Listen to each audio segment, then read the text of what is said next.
Lalo pang mas nagkaroon ng dahilan para tuluyan ng madekomisyon ang mga ito. Nang ilang buwan pa lamang ang nakalilipas mula nang ilabas ang ulat na ito ay nangyari ang hindi inaasahang pagbagsak at pagkawasak ng Ouch. isang J-7 fighter jet ng People's Liberation Army Grabe yun, men. Air Force ng China. Noong buwan ng Hunyo taong 2022, isang J-7 fighter jet ng People's Liberation Army Air Force ng China ang bigla na lamang bumagsak at tumama sa Boom. isang tahanan habang ito ay sumasailalim sa Grabe, no? pagsasanay. So, kumustas mga kanoisy? So, for today's video ay i-react natin itong video ni PH Amazing Stories. So, yun lang naman. So, since curious ako about dito, about China thing, ay syempre, panonoorin natin ito. Lalo pat ang title ng video ito ay Grabe, magkakasunod na pagbagsak at pagsabog ng mga fighter jets ng China. Aircraft ng China, palpak. So, yun, medyo alam nyo, since grabe yung pambabraso ng China sa atin, yung mga kapalpakan nila parang sa atin yun, masarap sa feeling. Ewan ko ba? Ewan ko kung okay lang ba yung ganong feeling. Like parang nasasarapan ka kapag may mga palpak silang pinagagawa, di ba? Kasi grabe din naman sila kung mangmaltrato sa atin. So, yun, kayo na lang bahalang umusga, comment na below. So, again, ang video ito ay mula kay PH Amazing Stories. So, subscribe nyo yan, PH Amazing Stories. Yung original video link ay nasa description box below. Tapos, yun, kung trip nyo naman ng mga ganitong reaction video, may kasama kayong manood, syempre, huwag nyo na rin kalimutang i-subscribe ang YouTube channel natin, Noisy Spectator. So, di na natin ito patatagalin pa. Simulan na natin, baka agawin pa ng China. Again, ang title nito ay Grabe, magkakasunod na pagbagsak at pagsabog ng China, mga fighter jets ng China, aircraft ng China, palpak. Simulan na natin. Ang J-7 fighter jet ng People's Liberation Army Air Force na nagmula pa sa mga nagdaang mga dekada ay patuloy na nasa operasyon ng militar ng China. Kalaki pa nito ang patuloy na produksyon ng naturang fighter jet mula sa iba't ibang variants nito ay tila ba tuluyan ng maisa sa katuparan ang pagdekomisyon dito. Ito ay base sa ulat na inilabas ng Eurasian Times sa Okay, kanilang so official meron siyang sources. China's best-selling fighter jet, notorious for crashes like India's MiG-21, nears full retirement. Nako po. Nako po. website noong ika-31 ng buwan ng Enero taong 2023. Ang katunayan ay nagsimula na ang noong ika-31 ng buwan ng Enero taong 2023. Ang katunayan ay nagsimula na ang China sa pagretiro ng mga J-7 fighter jets magmula pa noong taong 2018. Ganun pa man, kaugnay nito ay tila naglabasan naman ang ilang mga saloobin mula sa mga eksperto patungkol sa kabuuang hukbo ng naturang fighter jet ng China na posibleng tuluyan ng madekomisyon mula sa hanay ng People's Liberation Army Air Force ng China. Ito ay base na rin Grabe yun, men. Bakit kaya? umano sa ulat na inilabas ng The Global Times. Lumalabas na isa sa mga tinukoy na dahilan ay kaugnay ng pagnanais ng China na magsagawa ng produksyon para sa mga mas bago at sopistikadong mga fighter jet para sa sandatahang lakas ng naturang bansa. Ang J-7 fighter jet ay isang lisensyadong bersyon ng China mula sa Soviet. So ito yon. Okay, maangas din. MiG-21 na una pinalipad noong taong 1966. At kung susuriin, sa kasalukuyan ay nasa mahigit 400 J-7 fighter jets pa ang kasalukuyang nasa operasyon, at sadyang kilala na rin ang naturang aircraft sa kabila ng tumatanda ng edad nito. Bagamat, sa ngayon, ay hindi rin maitatanggi na ang mga MiG-21 ay tila ba tuluyan na ring naluma, at kasalukuyan na ring nagsimula ang pagreretiro sa mga ito sa iba't ibang air forces sa buong mundo. Ang katunayan, ang matinding karibal ng People's Liberation Army Air Force ng China sa rehiyon, ang Indian Air Force, ay nagawa na ring mag-anunsyo na tuluyan na pag-phase out sa lahat ng mga MiG-21 fighter jets na imbentaryo nito sa taong 2025. So hanggang 2025 lang, guys. Ang desisyon na ito ay bunsod umano ng pagbagsak ng naturang fighter jet.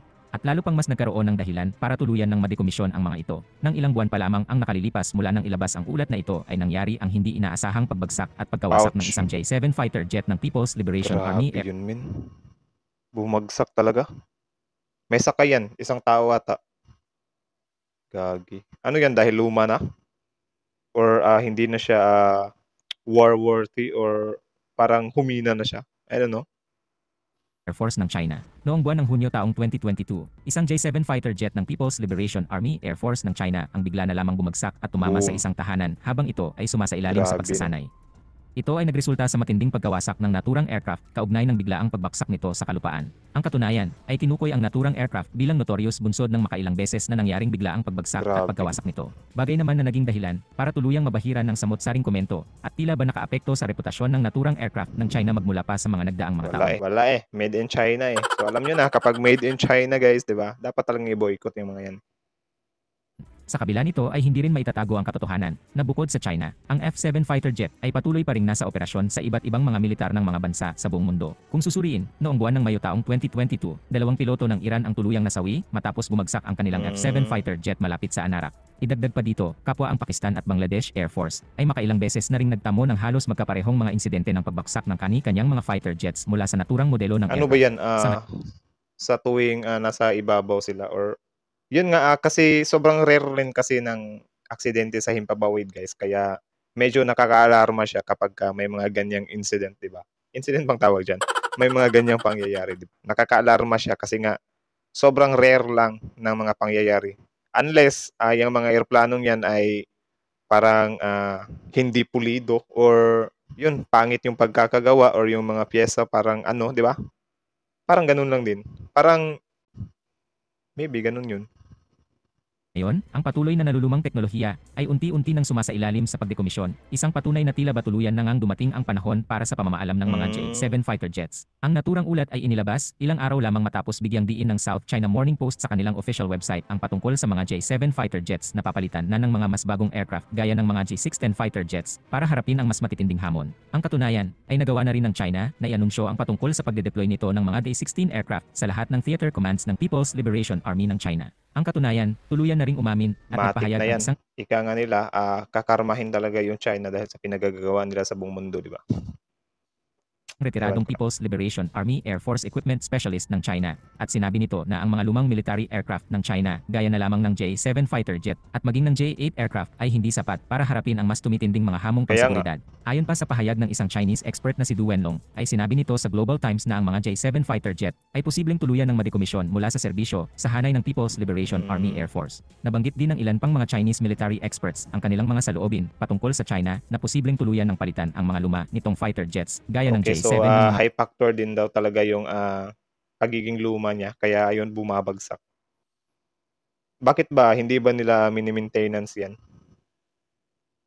bagong 5th generation fighter jets gaya na lamang ng J-20 at ng mga 4.5 generation fighter jets gaya ng J-10C at ng J-610 aircraft. Based naman sa isang report na inilabas ng Mitchell Institute for Aerospace Studies, ay hindi nila inaalis ang posibilidad na maaaring ang mga J-7 fighter aircraft ay ma-convert bilang mga drone at posible ring gamitin laban sa Taiwan mula sa mga forward airfields. So Ang katunayan, gagawin nilang drone. Gagi.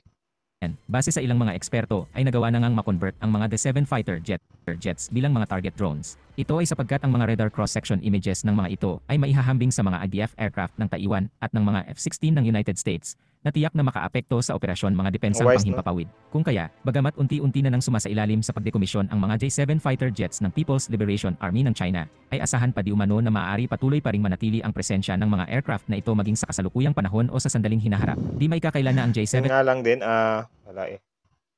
Ika nga nila sa comment section guys, karma daw talaga, karma or yung marami daw yung taong nagdadasal na yun magsibagsakan yan or maibsan or ano naman daw yung mga depensa ng China, magka-problema, something like that. So, nagpe-pray sila. Kasi sobrang dami din talagang biktima ng China, men. aircraft ay maituturing na isang old generation fighter jet na ibines sa Soviet MiG-21. At sa patuloy na pagpapahusay ng mga teknolohiya, ang mga aircraft na ito ay tuluyan ng naluma mula sa mga avionics, radar capabilities, at mga weapon systems nito. Ang tuluyang pagdekomisyon sa mga aircraft na ito ang siyang inaasahan ng People's Liberation Army Air Force ng China na magbibigay daan para sa kanila sa modernisasyon ng kanilang hukbong panghimpapawid sa paglalatag ng mga mas makabagong fighter jets. Grabe. So, yun lang naman ang angas ng video. Subscribe nyo yan, PH Amazing Stories. So, parang siya si Maki Trip dati na updated din sa mga ganito about sa China. Parang lang naman. Grabe, no? Ano din kasi ito, makikita to ng buong mundo as kapalpakan ng China. Kaya, dapat talaga nilang ayusin yan. Yun nga, based nga sa comment section dito, made in China, walang quality. So, yun, as sabi ko sa inyo, basta galing sa China, mahina yan or whatsoever. Kasi naalala ko dati nung kabataan ko, kapag may mga gamit tayo na sirain agad or madaling masira, ang matik na isasabi sa'yo dyan ay, made in China. Tapos yun, may nagsasabi din dito na karma. May nagsasabi din dito na J7. Pangdilig lang ng halaman ko yan sa bakuran ko. Yan ang makakuha nila sa copycat na mga ginagawa nila. Yun lang. Lata lang kasi. For for bullying only, not for fighting. Kibuloy na koy tropa train yun. Eh di marami na silang pilotong patayin yan. Actually, parang wala naman silang paki dyan. Hindi na pala kailangang lumaban, kusa na lang babagsak. 'Di ba? So ito yung sinasabi ko sa inyo na every time na may mga ganitong pangyayari sa China, sobrang daming tao ang natutuwa kasi nga para sa kanila karma daw 'to ng China. Kasi di lang din naman na Pilipinas ang binabraso ng China men. Like hindi siya naman siya buong mundo. Namimili lang din siya ng mga bansa na mga mahihina or yung mga bansa na kinakaya-kaya niya lang, 'di ba? So sobrang dami din talaga nating naiinis sa siguro sa presidente lang nila, 'di ba? Kasi hindi naman lahat ng Chinese nag-a-agree sa pinagagagawa ng presidente nila, 'di ba? So yun lang naman guys. Kayo anong masasabi niyo dito? Comment down below. Tapos yun, again, PH Amazing Stories, subscribe niyo 'yan. Tapos bago niyo iwan yung YouTube channel natin, don't forget to subscribe, Noisy Spectator. Kasi yun, manonood pa tayo ng maraming video about sa usaping ito, about China, West Philippine Sea, politics, showbiz, whatsoever. So, again, yun lang naman. Maraming salamat. See you in our next video. Noisy Spectators out!